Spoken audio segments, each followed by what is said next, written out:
Hello there. Within the last hour, the authorities in Los Angeles have been giving more details about their investigation into the deaths of the actor Gene Hackman and his wife, Betsy Arakawa.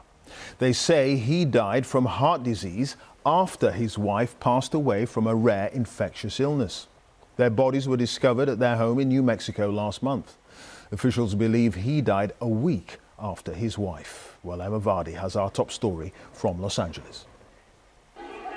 When the bodies of Gene Hackman, his wife and one of their dogs were found last week at their home in Santa Fe, it was unclear what circumstances had led to their deaths. Santa Fe 911, what is it? Emergency? Investigators have been piecing together the couple's movements. They now say they believe his wife, Betsy Arakawa, had died around a week before him. It's not uncommon to find someone down on the floor as part of a terminal collapse, so to speak. And that may very well have been what happened to Ms. Hackman. Test results showed she'd contracted a rare virus called hantavirus, which can be transmitted from animals to humans and can be fatal. And that Gene Hackman died a week later of cardiovascular problems. The question was he aware that Ms. Hackman had died? And I think that question's difficult to answer, but I can tell you that he was in an advanced state of Alzheimer's, and it's quite possible that he was not aware that she was deceased. The couple were found in different rooms and were only discovered when a caretaker called at the house and raised the alarm. Tributes have been paid to Gene Hackman by many fellow actors in Hollywood, and his family said he will be sorely missed.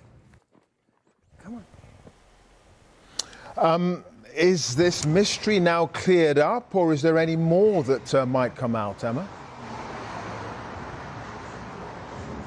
Well, to some degree, they have now answered many questions, but investigators have been trying to piece together the couple's final movements in that week, looking at CCTV, looking at phone records. But this virus that they say Betsy Arakawa contracted, hantavirus, they say is something they do see several times a year in Santa Fe, though it is pretty rare. It starts off as flu-like symptoms, so it could be mistaken for something else, and of course it can be very serious.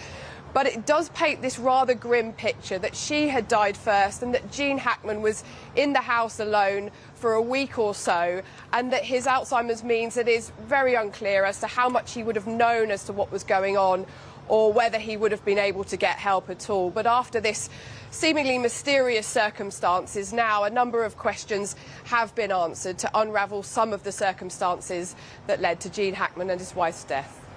All right, Emma, thank you for that. Emma Vardy there, live in Los Angeles.